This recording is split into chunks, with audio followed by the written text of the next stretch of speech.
Welcome to the Deep Dive. We're here to sift through the sources and pull out the core insights for you. That's right. And today, we're taking a plunge into a real classic. Napoleon Hill's Think and Grow Rich. Yeah, not just a surface skim, though. We want to really unpack the principles he lays out. Exactly. Our mission here is to get to the heart of Hill's ideas on achieving, wealth and success. We know you're looking for real understanding, something you can maybe even use. Okay, so, right off the bat, Hill kicks off with this idea of a money-making secret, something he supposedly got from Andrew Carnegie. But he's cagey about it, doesn't spell it out directly. Right. He just says it's hinted at, like throughout the whole book, and that it was the key for, over 500 successful people he studied? Makes you lean in, doesn't it? It really does. What could it be? He suggests it's not just one single thing, maybe more like a way of thinking, or a set of principles applied consistently. And that story about Charles M. Schwab saying applying this secret was worth like $600 million back then? That's staggering. It really highlights the potential power he saw in these ideas. It wasn't just about knowing the secret, but actively using it. That seems crucial. Yeah, and it wasn't just Carnegie and Schwab. He lists Armour, Patterson, Rosenwald, a whole bunch of big names. It suggests this secret, whatever it is, isn't some impossible hidden trick. It's maybe something accessible if you understand the approach. He really emphasizes that their success wasn't just luck. They were, quote, inspired to use it. It was active. Precisely. And that line where he says he never knew anyone who got really rich without it, that really underlines how fundamental he thought it was. Okay, so let's dig into one of the first big concepts, desire. He tells that story about Edwin C. Barnes and Thomas Edison. Ah, yes. Barnes didn't just want a job, did he? No. He had this burning desire to be Edison's business associate. That specificity, that intensity, it jumps off the page. That definiteness, as Hill calls it, it's key. It wasn't just a vague wish, it was like a laser focus. And think about the hurdles. Didn't know Edison, no money. Right. Most people would have just said, well, that's impossible, and stopped. But Barnes didn't. Hopped a freight train. It shows this incredible commitment that just ignores the how. Exactly. He got a foot in the door with a minor job, but that ultimate goal, becoming a partner, never wavered. Hill makes that point about temporary defeat, doesn't he? That success is often just past the point where everyone else quits. Yeah, it reminds me of that other story, the 50-cent lesson with Mr. Darby. Oh, the gold mine. They stopped digging just 3 feet away. Ouch. Exactly. And the lesson Darby learned from that, it's, that no isn't always the final answer, helped him succeed later. It's about persistence. Hill frames these things not as failures, but as, stepping stones to opportunity. That's a huge mindset shift. It really is. Suddenly an obstacle isn't a wall, it's maybe a detour or even a hint you're close. And he says all it takes is one sound idea. The principles are meant to help you, create the right mental environment for those ideas to pop up. That's the core of it, I think. Developing that state of mind which will attract riches. It's an internal game first. So building on that internal stuff, we get to faith and autosuggestion. He uses the Great Depression as an example. Right, how that crushing fear eventually, slowly started to fade, and faith began to return, like lights coming up in a theater, he says. That's a powerful image. But then he makes this really bold claim that mastering these principles means everything you touch will begin to transmute itself into an asset. That sounds almost magical. It does sound extreme, doesn't it? But he ties it to that unwavering belief. Look at the Henry Ford V8 engine story. Yeah, the engineers said impossible, but Ford just wouldn't accept it. That sheer determination fueled by, faith in his vision overcame the technical blocks. It's about the power of conviction. And back to Barnes again. His desire became reality. Hill's very clear. It wasn't a lucky break. No, it was deliberate. Definite goal, the energy, the willpower, and crucially, that mindset of already being Edison's partner right from the start. That idea of burning all bridges behind him, it speaks to total commitment, no turning back. It's that dominating obsession he talks about, and he directly links definiteness of purpose and that burning desire to getting rich. He talks about needing practical dreamers, too. People who don't just dream, but, act. But they also need tolerance and an open mind, especially pioneers. You can't be rigid.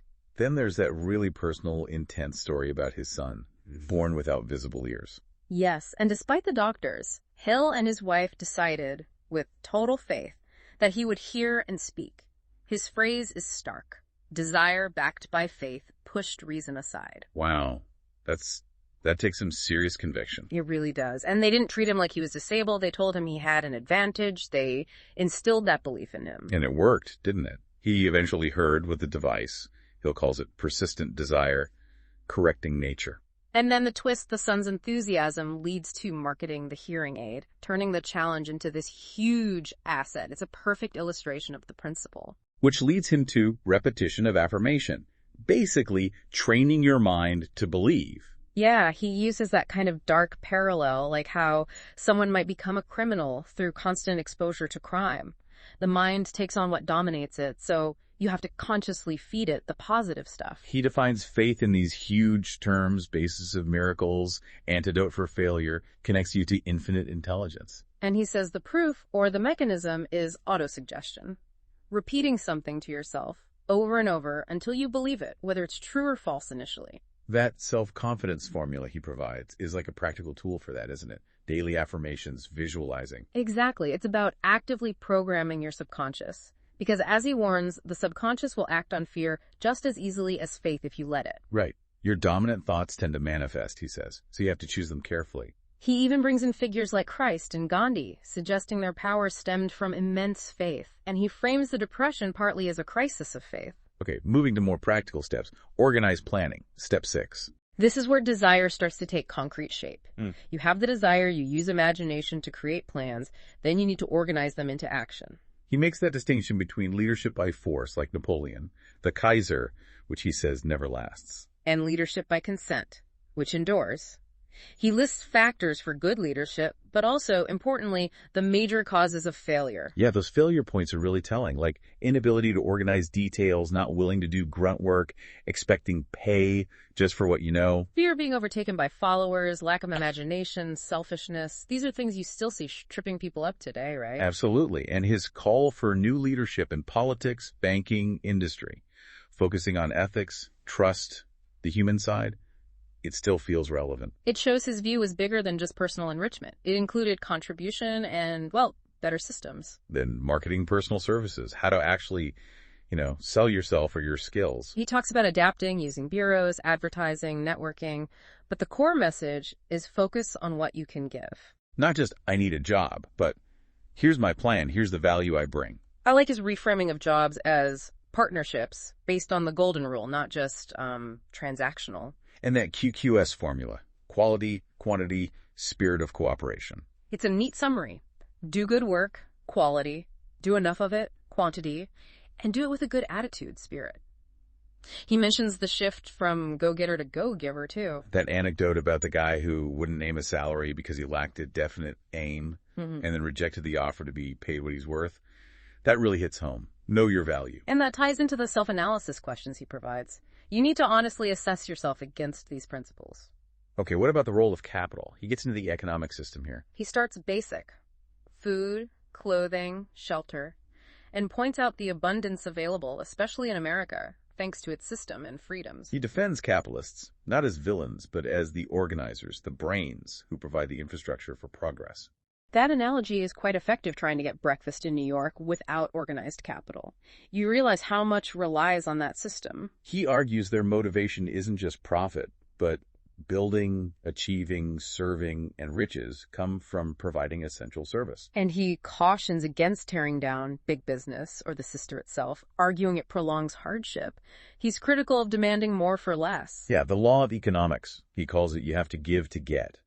But he strongly believes the opportunity is there. Absolutely. Opportunity for exchange, for service, for accumulating wealth is abundant in his view. Next up, the power of decision.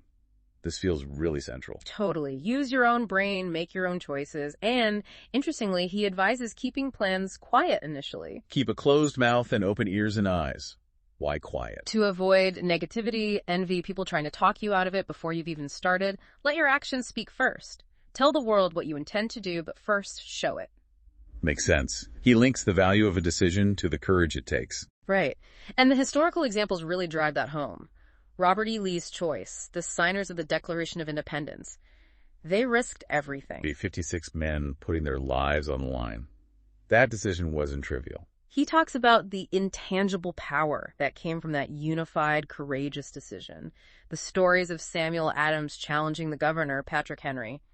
If this be treason. It shows that major shifts often start with a few people making incredibly bold decisions backed by faith. And he brings it back to us, our personal problems. Achieving wealth, material or otherwise, they require similar firm decisions. He blames indecision partly on, how we're often educated, not enough focus on making definite choices. Yeah, he thinks schools should train that habit.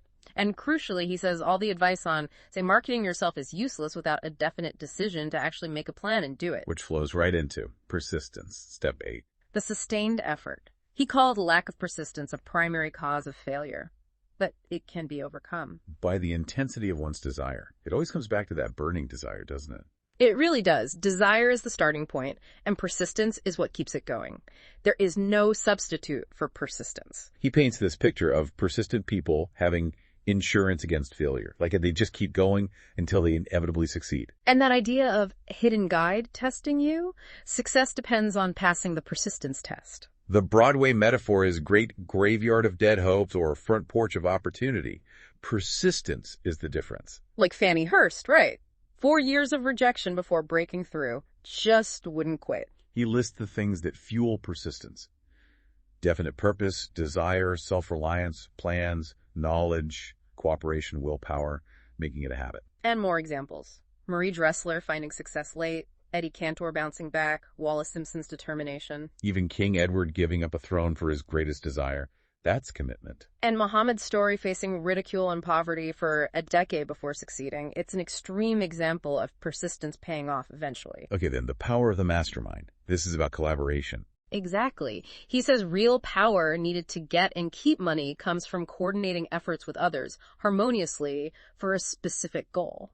So the mastermind is that coordinated, harmonious group effort. And he claims great power is impossible without it. You can't do truly big things alone. He mentions 2 aspects of the economic, like getting advice and cooperation. And the psychic. Like a sort of mental energy boost when minds align harmoniously. He credits Carnegie for this idea. Uses Henry Ford's Circle Edison, Firestone Burroughs as proof. And ultimately, he connects this to tapping into infinite intelligence through that group synergy. Now, a potentially tricky one, the mystery of sex transmutation. Yeah, this chapter requires careful reading. He's talking about channeling the powerful energy of sex drive away from purely physical expression towards other creative efforts. He calls sex desire the most powerful human desire. Says it drives imagination, courage, persistence, creativity. Right. He argues that this emotion holds the key to creative ability. He even mentions the effect of castration on animals losing their drive. He lists 10 mind stimuli, though we don't have the list here. Defines a genius as someone who can tap into higher knowledge sources, perhaps fueled by this transmuted energy. He gives examples like inventors or thinkers who seem to access ideas intuitively, suggesting this transmuted energy might be involved. And lists historical figures Washington, Napoleon, Lincoln, who he believed had strong, well-developed sex natures channeled effectively. He links personal magnetism directly to this energy, communicated through voice, handshake, presence. But he warns it takes willpower, and overindulgence is destructive, like drugs or alcohol. He suggests that around age 30-40, people can learn to harmonize love and sex emotions, drawing power from them for achievement. Love, he says, develops the artistic side and spiritual awareness. And he stresses the huge impact of a spouse, particularly a wife's influence on a man's success, depending on the harmony in the relationship. Acknowledges the biological pull, but emphasizes the power of the right partnership. It's definitely a product of its time, but the core idea is about harnessing powerful emotional energy for constructive purposes. Okay, let's talk about the subconscious mind. He sees it as the connecting link. It acts on your dominant desires, especially those mixed with emotions like faith. And it works constantly, day and night, tapping into infinite intelligence, he claims, to find practical ways to make your desires reality. Which is why clear, written goals and persistence are so important. You're impressing instructions onto the subconscious. But it's neutral, right? It acts on negative thoughts, fear, poverty just as readily if you don't give it positive direction. Exactly. Emotionalized thoughts have the biggest impact. That's why he critiques praying with fear or doubt. The subconscious picks up on the dominant emotion, which is the fear. So prayer or affirmation should be positive, expecting fulfillment. Precisely. Then there's the sixth sense, the pinnacle, he calls it. Yeah, the temple of wisdom. He suggests it provides warnings, notices opportunities, almost like intuition or a guardian angel. He shares that fascinating practice of his, the imaginary council meetings, with great minds like Lincoln, Emerson, Edison. He used it to consciously rebuild his own character by absorbing their imagined traits. He admits they were imaginary, but the effect was real and positive for him. He speculates it might be linked to some part of the brain receiving hunches, especially under pressure or stimulation. Ultimately, it leads to deeper understanding of self, others, nature, happiness. He advises rereading this chapter to stimulate its development. Finally, outwitting the 6 ghosts of fear. This seems critical to clearing the path. Absolutely. He identifies 3 key enemies blocking that sixth sense: indecision, doubt, and fear. They're all linked. And the 6 basic fears are poverty, criticism, ill health, loss of love, old age, and death. He calls fear of poverty the most destructive. He talks about its roots, maybe an inherited tendency, lists symptoms: indifference, procrastination, worry, being overly cautious. That quote about being broke, money makes difference. It's blunt, but resonates with the psychological impact. Then the fear of criticism, so common, kills initiative, makes people afraid to be different. Symptoms like self-consciousness, inferiority complex. Fear of ill health, linked to aging and death fears, fed by suggestion. Symptoms include hypochondria, talking constantly about illness. Fear of loss of love, he calls this the most painful. Roots in jealousy leads people to do irrational things. Fear of old age, often tied to fear of poverty or negative beliefs about decline in the afterlife. And fear of death tied to the unknown religious dogma sometime. He mentions Forenza and Worritis during the Depression. What's the antidote? Decision. Prompt, firm decision. Like the condemned man who found peace once he accepted his fate. Decide to accept what you can't change. Decide not to worry. Decide criticism doesn't matter. Decide old age is a blessing. And he adds a 7th evil: susceptibility to negative influences from others or yourself. Guard your mind. Those self-assessment questions are powerful. Are you letting others think for you? Are you protecting your mind? It's the one thing you truly control. He wraps up by listing common alibis people use for not succeeding, saying his philosophy makes them obsolete if applied. So wrapping up this deep dive into Think and Grow Rich, the core message seems incredibly focused, doesn't it? Yeah, it really hammers home the power of your mindset, the absolute necessity of belief, and using these specific principles deliberately. It's presented as the foundation for, well, riches and success. We really hope you, listening, take some time to reflect on these ideas. Which ones jumped out at you? How might they apply in your own life, your own goals? It's definitely food for thought. And maybe, as Emerson said, and Hill seems to echo, if we are related, we shall meet. By engaging with these ideas, maybe a connection has been made. Thanks for joining us on The Deep Dive.